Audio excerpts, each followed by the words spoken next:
Humayun Kabir ভরতপুরের suspended Trinamool বিধায়ক তিনি ফের জানিয়েছেন যে তৃণমূল দল তিনি ছাড়বেন না। শুনুন। নতুন দলের নীতি কি হবে, আদর্শ কি হবে, সবটাই ঘোষণা করবেন হুমায়ুন কবির। কিন্তু একটা প্রশ্ন সামনে উঠে আসতে শুরু করেছে, তিনি এখনও তৃণমূল কংগ্রেসের সাসপেন্ড বিধায়ক, অর্থাৎ তৃণমূল প্রতীকে জিতে আসা একজন বিধায়ক, তিনি কি পদত্যাগ করবেন? পদত্যাগ তো 17 তারিখেই করে দিতাম, কিন্তু আমাকে যারা ভোট দিয়ে নির্বাচিত করেছে সেই ভরতপুরের মানুষ 2024-এ বহরমপুর লোকসভায় অধীরবাবুকে বাদ দিয়ে ইউসুফ পাঠানকে ভোট দিয়ে নির্বাচিত করেছে। তার দেখা পাওয়া যায় না, সে গুজরাটে থাকে, না বোম্বাইয়ে থাকে, না দিল্লিতে থাকে। মুর্শিদাবাদের মানুষ আগামী দিনে তার বিরুদ্ধে হয়তো নিখোঁজ ডায়েরি করতে শুরু করবে। তো আমিও 3 মাস 2.5 মাস আছে, ফেব্রুয়ারিতে তো সবাই আমরা ইলেকশন কমিশনের ডিক্লেয়ার করা মানে আমাদের পদ চলে যাবে। তো ফেব্রুয়ারি মাস পর্যন্ত শুধুমাত্র এই কারণেই মানুষের আপত্তির জন্য আমি রিজাইনটা করিনি। তাছাড়া আমি 2 মাসে কি ফ্যাসিলিটি পাবো বা এটার জন্য আমি আলাদা কোনো ক্ষমতা ভোগ করবো, এটা আমার কাছে কোনো ফ্যাক্টর নেই। আপনি একটা নতুন দল করছেন, সেই দলে লেখা থাকবে নীতির কথা, আদর্শের কথা, আর আপনি নিজে বিধায়ক পদ ছাড়ছেন না। মানে একজন ব্যক্তি, তিনি তৃণমূল থেকে জিতেছেন, কিন্তু তার একটা নতুন নিজের দল হলো, তারপরেও কেন সে তৃণমূলে থাকবে?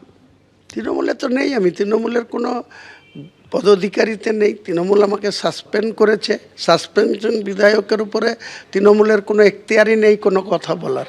ছেড়ে দিচ্ছেন না কেন? আপনি তো ছাড়বো, প্রয়োজনে তো নিশ্চয়ই ছাড়বো, কিন্তু তার আগে বলুন যেসব সুমন কাঞ্জিলাল আলিপুরদুয়ারে বিজেপির প্রতীকে জিতা, তাকে নিয়ে এসে কেন পাবলিক অ্যাকাউন্ট কমিটির চেয়ারম্যান করেছে?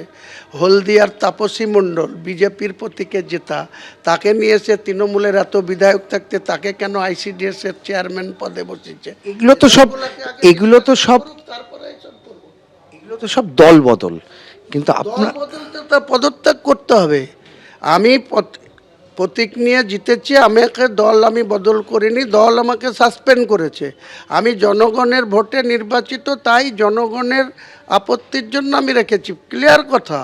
আর উনি যদি চান কালকে করে দিতে, আমি করে দেবো। আগে তাপসীকে সাসপেন্ড করতে হবে, আগে ওই সুমন কাঞ্জিলালকে বিজেপিতে ফেরত দিতে হবে, ওই বাইরন বিশ্বাসকে কংগ্রেসে অধীরের কাছে পাঠাতে হবে, তারপরে আমার কাছে নীতির কথা শোনাতে আসবেন।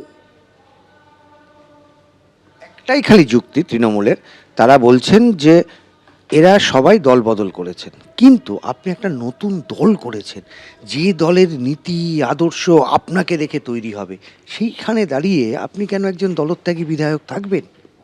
ওই লাতখর জয়প্রকাশ মজুমদারের কথার আমি কোনো উত্তর দেব না। জয়প্রকাশ মজুমদার করিমপুরে ভোটে লড়তে গিয়েছিল, লুঙ্গিওয়ালাদের লাত খেয়ে কলমিল ঝরে পড়ে গিয়েছিল, সে তাকে নিয়ে এসে ভাইস প্রেসিডেন্ট করেছে, তার কোনো কথার উত্তর আমাকে দিতে হবে হুমায়ুন কবিরকে?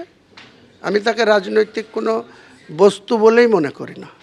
তৃণমূলের কাছে এরা অ্যাসেট হতে পারে, আমার কাছে এদের কোনো গুরুত্ব নেই। পদত্যাগ যে কোনো সময় করতে পারেন, কিন্তু প্রশ্ন কেন করব? বাকিদের কেন পদত্যাগ করালেন না নেত্রী? কেন তাদের বিরুদ্ধে কোনো ব্যবস্থা নেওয়া হয়নি? এই প্রশ্ন নতুন দল ঘোষণা করার আগে হুমায়ুন কবিরের।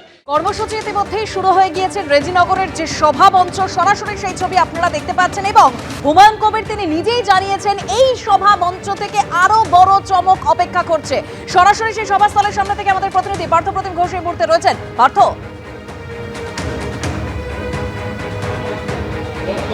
দেখো একেবারে যে সভামঞ্চ, সেই সভামঞ্চ দেখতে পাচ্ছ, এবং সেই সভামঞ্চে সবার কাজ ঠিক 12টা বাজার পরে শুরু হয়েছে। যে মঞ্চে হুমায়ুন কবির তিনি নিজে উপস্থিত রয়েছেন, এবং থেকে একেবারে আজকে তাদের যে নতুন দল হুমায়ুনের যে নতুন ইনিংস শুরু, সেটা হচ্ছে জেইউপি অর্থাৎ জনতা উন্নয়ন পার্টি, এবং সেই জনতা উন্নয়ন পার্টির আজকে সূচনা হচ্ছে। কিছুক্ষণ পর অফিসিয়ালি হুমায়ুন কবির এই যে তাদের যে জনতা উন্নয়ন পার্টি, তার কিন্তু নাম ঘোষণা করবেন, এবং তাদের যে আগামী কর্মসূচি, সেই কর্মসূচি কি রয়েছে সেটাও কিন্তু আজকে এখানে বলা হবে। মঞ্চ যাদেরকে দেখতে পাচ্ছ, যারা উপস্থিত রয়েছেন বর্তমানে সদস্য থেকে সদস্যা, তারা হচ্ছেন কিন্তু এই জনতা উন্নয়ন পার্টির পশ্চিমবঙ্গের বিভিন্ন প্রান্ত, সেটা কোচবিহার থেকে শুরু করে একেবারে জলপাইগুড়ি থেকে একেবারে মুর্শিদাবাদ, বেলডাঙ্গা থেকে শুরু করে কলকাতা, দক্ষিণ 24 পরগনা, সেই সমস্ত জায়গার যে স্টেট কমিটির যে মেম্বার এবং 75 জনের একটা state committee member Humayun Kabir তৈরি করেছেন এবং তারা কিন্তু এই যে আজকে এখানে উপস্থিত হয়েছেন এবং থেকে আজকের এই জনতা উন্নয়ন পার্টির যে সূচনা, নতুন পথ চলা, সেটা শুরু হবে হুমায়ুন কবিরে। বাবরি মসজিদের শিলান্যাস এবং তার পরবর্তীকালে হুমায়ুন কবিরকে দল থেকে সাসপেন্ড এবং তার পরবর্তীকালে একবারে সাসপেন্ডেড বিধায়ক, তিনি কিন্তু ঘোষণা করেছেন নতুন দল ঘোষণা আজকের দিনে এবং সেই মতোই সেই প্রস্তাবিত আবার যে ঘোষণা, সেই ঘোষণা অনুযায়ী আজকে কিন্তু তার নতুন দলের সূচনা যে কর্মসূচি সেটা শুরু হয়ে গেছে।